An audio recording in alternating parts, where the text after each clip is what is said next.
왜곡된 한국 고대사 속에 감추어진 진실, 정치와 역사 2-6-2 무율태자의 즉위에 관하여 이전 2-6-1편 강의에서 고구려의 왕위 승계 원칙은 주몽, 구태, 소손의 3인의 공동 후손으로 이어진다는 원칙을 설명했습니다. 그러한 원칙을 받아들이지 못한 해명태자와 도조태자가 자살에 이르는 과정을 설명했습니다. 이 시간에는 해명, 도조, 무율의 어머니는 같거나 자매인데 무율이 보위를 승계할 수 있었는지 살펴보도록 하겠습니다. 서기 4년 해명이 17세에 동궁이 되었고 도절태자의 첫째 여동생 진공주가 시집을 갑니다. 이 해에 무율이 태어나게 되죠. 서기 7년 해읍주 민중이 태어납니다. 서기 8년 해명태자와 도조태자가 자살하게 되며 서기 13년 무율이 10살 때 진공주와 정혼하게 됩니다. 서기 8년 해명이 사망한 이후로 서기 13년 무율과 정혼하기 전까지 진공주에게는 정해진 배우자가 없었습니다. 서기 13년 진공주와 혼인한 무율을 동궁으로 삼습니다. 동부여에서는 대불이 대소를 죽이고 자립하였죠. 서기 18년 해술이 여진에서 익사하였는데 무율은 진공주가 과부로 지내는 동안 정절을 지키지 않았다고 의심하였고 무율이 경쟁자인 해술을 괴롭힌 것으로 추정합니다. 해술과 진공주가 과부였을 때 사통관계였을 수 있습니다.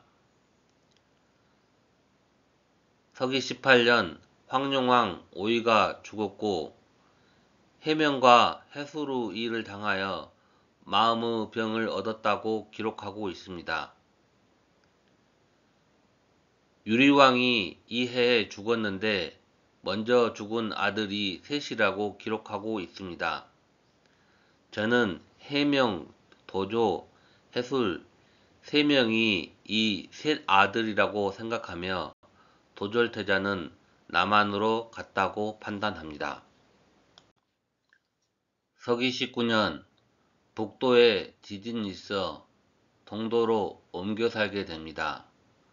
유리왕 사후 원조가 섰음을 의미합니다. 서기 20년 동명묘를 세웁니다. 이는 유리왕의 사당을 의미하며 유리왕의 사망 사실 확인 자료이기도 합니다. 제사공주와 다루가 문안을 오니 한남 태수직을 내립니다. 한남은 원조의 영지이므로 원조가 자기의 영지를 아들에게 물려주는 것입니다. 원조가 유리의 사후 가마 부인을 다시 본초로 삼았기 때문에 제사공주와 별거하게 된 것입니다. 9월에 무율이 거루를 닮은 신말을 얻습니다. 거루는 주몽이 타던 말로서 원조는 무율이 동명을 계승한 것이라고 여깁니다. 짐승이 영웅을 알아본다고 생각한 것입니다. 서기 20년 동부여에서 해소가 죽음에 임하여 아들 해루를 고구려로 보냅니다. 해루는 백제로 보내졌고 해소의 딸 갈사왕녀는 원조의 부인이 됩니다. 이때에 머리가 하나의 몸이 둘인 붉은 까마귀를 동부여가 보냅니다. 두 나라 고구려와 백제의 통합을 축하하기 위한 것입니다. 이것이 삼족어의 기원일 것입니다. 원래는 두 마리의 까마귀를 표현하기 위해서 날개와 다리가 넷이었으나 고구려의 백제의 공동시조가 3명이라는 점을 감안하여 날개와 다리가 셋으로 표현한 것일 겁니다. 서기 22년 갈사왕녀가 제사태자를 낳았습니다. 121년 춘추 100세로 사망한 고구려의 왕입니다. 제사태자는 태조왕 고궁의 아버지입니다. 주몽은 본디 해씨였지만 고구려를 건국하며 성을 고씨로 바꾸었지요. 원조의 성씨도 이에 따라 고씨를 성으로 삼았습니다.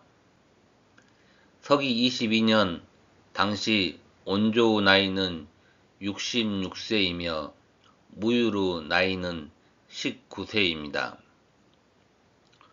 제사태자는 무율의 아들이었지만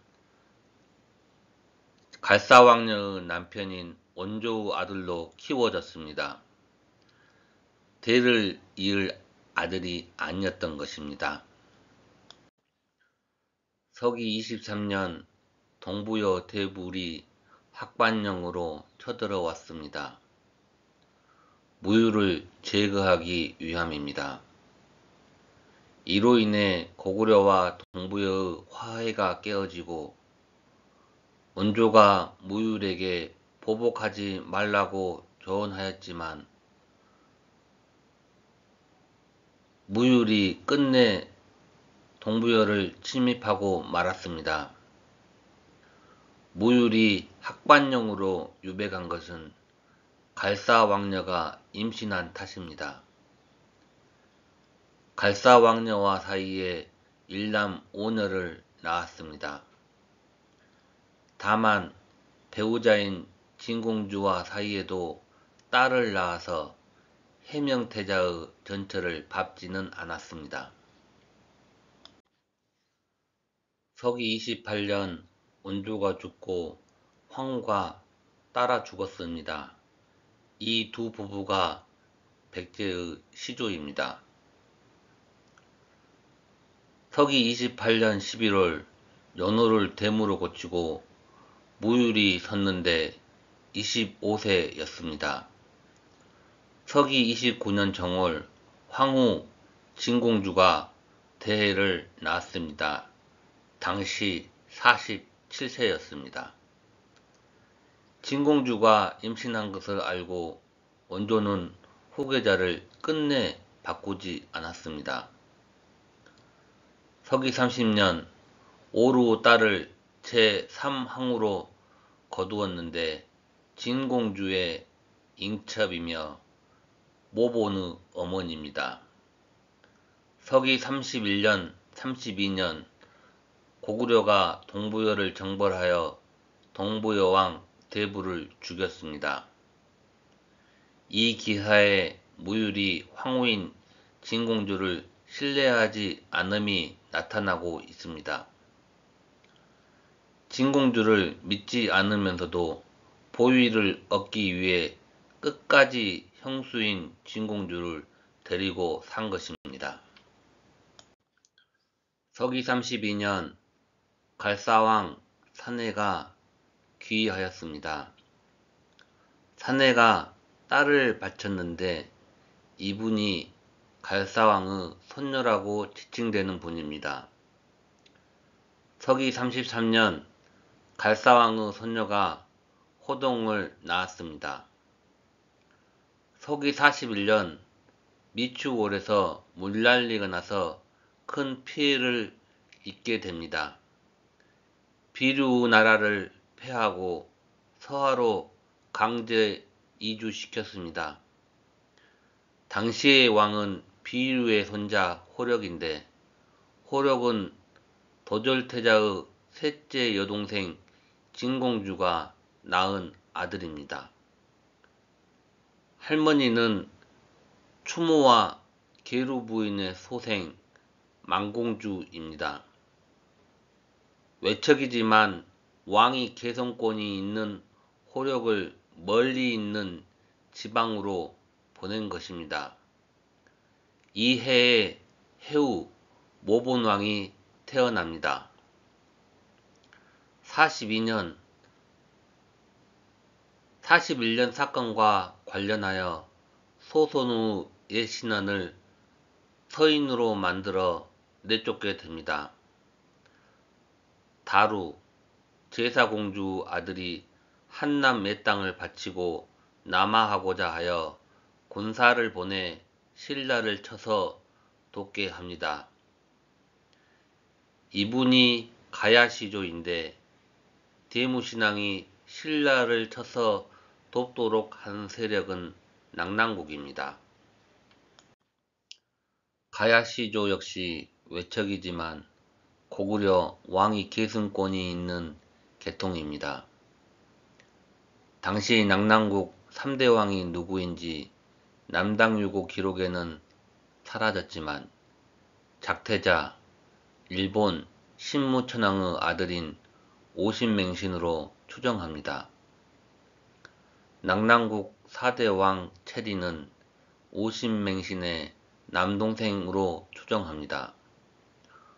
오신맹신이 다파라군 외왕 또는 외태자이며 탈해이사금의 아버지입니다. 오신맹신은 작태자와 도졸태자의 둘째 여동생 형공주 아들이기 때문에 역시 고구려의 왕위 계승권이 있습니다. 고구려 무율태자는 대무신왕은 이의제의 차도 살인지계를 벌인 것입니다. 서기 47년 낙랑국이 배신하여 고구려가 그 도읍을 빼앗았다. 49년 동부여 여주 고야가 호화를 낳았다. 호화는 공과 수성의 어머니다. 고야는 대소의 딸이며 호화의 아버지는 태사 왕문이라고 한다. 기록에는 갈사왕 산의 백제 해루의 형제라고 하지만 맞지 않다. 51년 왕문이 죽어 동부여에서 내란이 났고 고구려가 난을 평정하였다. 동부여 여주 고야를 잡아왔다. 고야는 명목상의 동부여 여주일 뿐 왕문이 동부여가 모시는 사실상의 왕이다. 왕문이 도졸태자이기 때문이다. 54년 4월 호동태자가 낙랑국을 정벌하였는데 당시 22세였다. 당시의 낙랑국 도읍은 도읍을 빼앗겨 새로이 천도한 곳이었다. 호동의 낙랑 정벌 기사에는 여러 시기의 내용이 겹쳐져 있어 전후 맥락을 살피기 어렵다. 낙랑공주와 호동태자 사이에 유아라는 딸이 있는 것 같다. 54년 7월 대태자가 죽었는데 진공주 아들이며 대무신앙의 유일한 적통이었다. 유일한 적자가 죽었기 때문에 다음 왕위 계승권은 진흙탕 싸움이 된 것이다. 다음 순위는 해후 모본왕인데 당시 14세였다. 서기 60년 11월에 호동이 칼에 엎드려 죽었다. 당시 28세였다. 당시 무율은 57세, 해후는 20세, 오후는 46세, 제사는 39세였다. 호동태자가 낙랑국을 정벌할 때 낙랑공주에게 혼인하기로 약속했었다. 이 말은 낙랑공주를 정부인으로 삼겠다는 뜻이며 호동이 대무시당의 대를 이어 왕이 된다면 낙랑공주가 고구려의 황후가 된다는 의미다. 호동태자와 낙랑공주 사이에 태어난 자손이 대를 잇는다는 의미다. 고구려 속국 낙랑국의 공주 지위에서 신분 상승이 일어나는 것이다. 낙랑공주가 부모인 체리 부부에게 내세울 수 있는 대의 명분이 되는 것이다. 대태자가 죽어 1순위가 사라졌기에 2순위의 싸움이 벌어진 것이다. 낙랑공주 아버지는 체리인데 체리도 현공주의 아들일 것이다. 그러니까 고구려의 황후가 될 수 있는 핏줄이고 해우 어머니 오후와는 동급인 것이다. 오후가 체리 부부와 낙랑공주를 이간하여 자살하게 하고 잘못을 호동태자에게 뒤집어 씌웠다. 낙랑국을 정벌한 공로로 호동태자는 대무신앙의 대를 이을 수 있었으나 마땅한 배우자가 없었다. 마땅한 여자가 없었던 건 아니었겠지만 호동태자가 낙랑공주를 속였다며 신이 없음을 비난하여 호동태자를 멀리하도록 하였을 것이다. 또는 다른 여자를 만날 생각이 없었을 것이다. 오후는 자신의 아들 해우가 불초하고 잔인하여 천자가 되어서는 안 된다고 생각했다. 호동과 사이에 후계자를 낳고 자신의 아들로 대를 잇고 싶은 욕심에 호동태자를 유혹하였지만 호동이 거절하였고 대무신앙을 속여서 혼인을 허락받음에 이르렀다. 호동은 오후 잘못을 드러내려고 하다가 실행하지 못하고 자살함에 이르렀다. 좌의 남당유고 기록에서 언급된 오후의 잘못이란 첫째는 대무신앙의 적자인 대태자의 죽음과의 관련성이 의심되며 대태자가 죽어야 오후 자신의 소생이 보위에 오를 수 있기 때문이다. 둘째는 낙랑공주를 죽여서 호동태자와 그 사이에 적자를 생산할 수 없게 함이다. 모본의 포악함은 그 어머니로부터 나온 것이다. 제사의 아들 궁이 태어날 때 죽이고자 하였던 사람이 바로 오후입니다. 이번 시간에는 무율이 후계자로 선정되어 즉위에 이르는 과정을 살펴보았습니다. 추가적으로 무율에게는 정해진 후계자가 있었으나 이를 지키지 못해 왕위 계승권을 두고 벌어지는 혼란상의 모습을 살펴보았습니다. 다음 시간에는 2-7 제사태자, 신명선제와 호동태자편의 내용을 정리하여 설명드리겠습니다. 그 배우자였던 호화태우나 낙랑공주에 대한 이야기를 추가로 전해드리고자 합니다. 이것으로 마치겠습니다. 시청해 주셔서 감사합니다.